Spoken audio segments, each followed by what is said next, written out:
Now that we know about the program modes on our camera, it's time to learn about the actual part that collects our photographs, the sensor. In SLR photography, there are two types of sensors, full frame and small frame.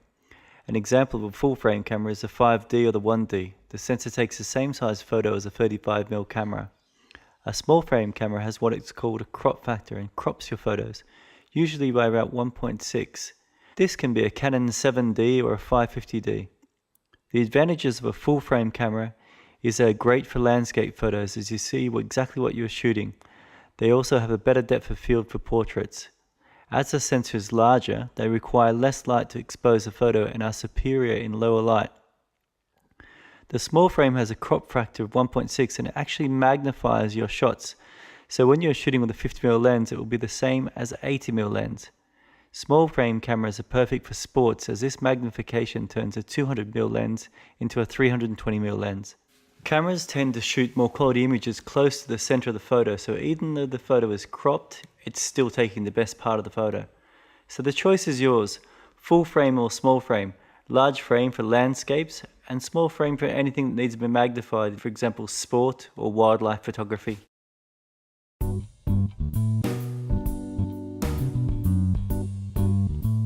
ISO is basically a measure of the sensitivity of the camera's sensor. If you increase the ISO, you are amplifying the sensor and in turn increasing its ability to shoot in low light situations. The catch is, as you are amplifying the sensor, you are opening the door to a photographer's worst enemy, digital noise. It appears as a grainy pattern scattered across the photo and it's almost impossible to remove in post. Best uses for a high ISO are when you're shooting in low light conditions, when you're shooting sports where you want to increase the shutter speed, or anywhere that it's not permitted to use a flash, so you have to use the ambient lighting.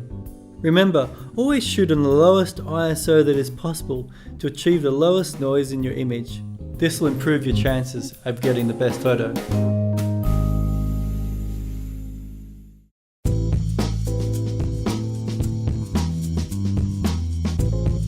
The technology behind digital cameras is complex, but there are a few easy things to learn that will help your shooting immensely. First of all is a pixel. A pixel is a coloured square and there are millions of these in each photo. If you enlarge a photo, you will see the individual pixels. Try it. This is called pixelated. When you see all the pixels together and from a distance, they form a nice picture. When you take a photo, the sensor converts that light into pixels, each one representing a certain colour.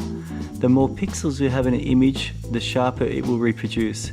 This refers back to one of the fundamental rules of photography. Always try to shoot on the best quality you can. Remember, we can always buy an extra memory card, but we cannot increase the resolution of a bad photo. Resolution is something that confuses many photographers, but it's actually quite simple. Image resolution refers to the number of pixels that are used to make a photo. That's it, simple. The higher resolution, the better the photos will look and the larger the pictures will be. On the downside, you get bigger image files, so it takes a lot of storage space and it takes a long time to download, and it will make a web page very slow to download. Image resolution is stated as pixel dimension, meaning the number of pixels wide by its height, or sometimes it's just stated as 12 megapixels. For example, an image that's 2048 pixels in width times 1536 pixels in height has a total of 3,145,728 or 3.1 megapixels. So basically, next time people are talking megapixels, you know exactly what it is. It's the height of the pixels times the size of the width.